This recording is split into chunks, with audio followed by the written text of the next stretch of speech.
كل سنة وانتم طيبين. تعالوا بقى النهاردة نعمل ماسك العيد اللي هيخلي بشرتنا فاتحة جدا وناعمة وما فيهاش اي ديفوهات خالص، تحسوا البشرة صافية وجميلة جدا. بس قبل اي حاجة ما تنسوش تعملوا لايك واشتراك للقناة، ويلا بينا نشوف طريقة الماسك بتاعنا النهاردة. ماسك الكركديه اللي كل بيتكلم عنه، هنشوف هنعمله ازاي.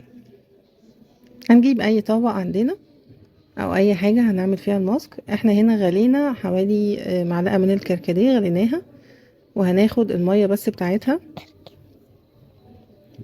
هنضيف معلقة من النشا، معلقة واحدة من النشا. احنا يعني ممكن ناخد معلقتين من مية الكركديه بس، ونص معلقة من الزبادي او معلقة صغيرة. هنقلبهم. هضيف عليهم معلقة من الدقيق عشان الناس اللي بتشتكي ان هو بيخلي الوش كله احمر والكلام ده، لا، فحطي معلقة من الدقيق. وهنقلب كده زي ما انتوا شايفين لحد ما القوام يبقى تقيل بقى معانا. هنفضل نقلب كده لحد ما القوام تحس ان هو تقيل. حسيت ان هو خفيف بنزود شوية دقيق كمان. بعد كده هنحط بقى معلقة من العسل الأبيض. طبعا العسل هنا بينقي البشرة وبيصفيها جدا. الدقيق والنشا بيفتح البشرة. حطينا حوالي معلقة من العسل الأبيض، وهقلب برضو كل الكلام الحلو ده مع بعضه. اهو بدأ بقى هنا تقل معايا اهو. وهنبدأ نفرده على البشرة.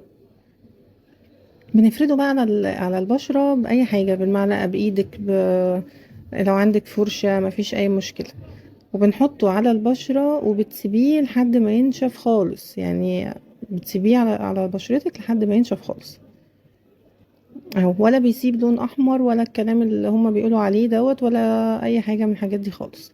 هو بس بينقي البشرة بيفتحها وبيصفيها، وبتبقى ناعمة كده وجميلة قوي. هيعجبكم جدا، انا متأكدة ان هو هيعجبكم. وكمان فيه فيتامينات عالية قوي للبشرة اهو. بتفرديه بقى على البشرة.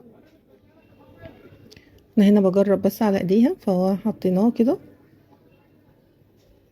بس. بنسيبه بقى حوالي ربع ساعة لحد ما ينشف. المهم ينشف معاكي يعني. وبعدين بنغسله وجربوه، قولوا لي رأيكم فيه ايه.